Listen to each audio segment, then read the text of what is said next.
Wonderful. Welcome back. So great to have you here with us. And I'm here today with Jae Hoon, who is a Pilates teacher, practitioner here at PCA. And we are exploring, and we're going to share with you a distinction that we call what's just enough effort for the movement.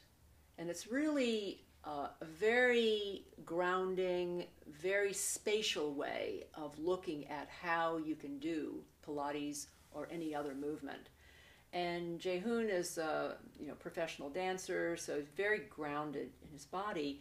And yet there are things that you're noticing out of our work together and from injury that you've had and that, but interesting observations that you're noticing. Can you say a little something about what you're noticing about that? The biggest exploration that I am going through with you is how to find relaxation through breath, and how that breath, the good proper breath pattern, how that is affecting and facilitating my movement and helping me connect with the gravity. Beautiful, wonderful. And the movement sequence that we're going to explore right now is the knee stretch series, which I adore and really feel is so brilliant. And let's go ahead and set it up, Jae Hoon. So first of all, what's difficult for many people is just having this foot position can be really difficult, just getting into the metatarsal heads. So if you find that it's too much strain here, because you'll notice that Jae Hoon has a really nice extension here through his Achilles, and that's important because that will allow his release of, see, this is where down the back, we talk about down the back, up the front. Isn't this interesting, Jae Hoon, where what's just enough, like you said a moment ago, what's just enough release into the foot bar allows his arm to connect with the gravity-based support of his shoulder blades, sit bone, tailbone, and the release through his feet. So if you have a hard time getting your heel to go back, put a little pad or something that allows your toes to be able to bend a little bit more, something that allows your heels to feel like they can release back. That release back through the tripod of the foot wakes up what we call ground reaction force, the lift up the front. Inner ankle, inner thigh, inner belly, the front of the spine. Notice how as soon as I place my hand very, very lightly around his navel center, you didn't tuck, did you? No. It wasn't a tuck, that wasn't a grip right there. That was just a gentle movement of his spine that allowed elongation, natural elongation. I'm going to be here, which is a good setup. You think of it as a teacher, how do you set yourself up so that you're not doing something to someone that actually puts them on hold? I'm actually going to be supporting his movement here as he begins the inhale out, exhale to come back in. Right, and I'm just gently leaning back.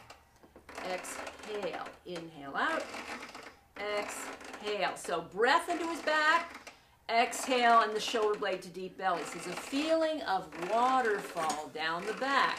Like Jae Hoon said, softening the ribs on the exhale, relaxing on the exhale, wakes up the connection to the deep belly. We call that the shoulder blade to deep belly connection, and that's like a new way of thinking about the powerhouse. Now stay in, and now gently move your pelvis in the other direction. Here we have flat back or arched back, whichever you like to, how you terminate this, talk about that particular exercise. Sit bones are floating toward the ceiling, and you inhale to go out, exhale to come in. So you keep that feeling of soft elbows and come away from my hand. Right, so feel that shoulder blade to deep belly, and notice how that feeling of down the back allows your pelvis to float a little bit more. Yes, and so your legs get more of a freedom, and then come back in, and then allow the hover, the rounding, and this is another way you can feel that hover is in our fascial dog series, the phase 1, fascial dog, where you really get that feeling of hover. From this feeling, feel your hands, feel your feet, and use your exhale to float your knees. Heavy head, heavy tail, and put my hand right here, and now let yourself round around. Dive your head, dive your tail. Very good. Yeah, inhale, exhale. Very good. Keep softening your front ribs. There we go. Yeah, heavy knees. Let your knees be heavy. Good. Exhale. Heavy head deeper. Good. Yes. And last one, and come in. Yes. Right. What was your experience of that? Tough. Yeah, yeah. Yeah, but you see how you were playing with that feeling of that's what's so beautiful, is you're in the inquiry of what is the hover, what is that release, and yet you're working like mad. Whew, what gives you lift? What was your experience? There's a huge difference between the way I used to work, where I'm muscling things while holding my rib cage as a cage, and I was still breathing, but I was only breathing within that cage, and everything else was held. Now, I mean, my body was shaking because I let my body move with the breath. Yes. And the flow of my spine was enabling me to ground through my hands and feet while letting my deep abdominals move and lift. It's beautiful.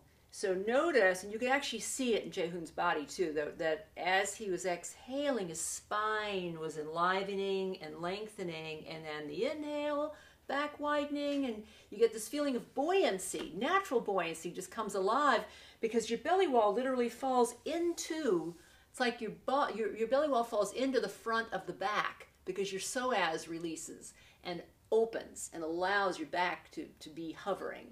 It's an amazing feeling. Yeah, wonderful. Thank you. Beautiful. Thank you so much. Let us hear from you if you have any questions, want to discuss anything, and let us know your explorations. Okay, see you soon. Beautiful. Thank you so much.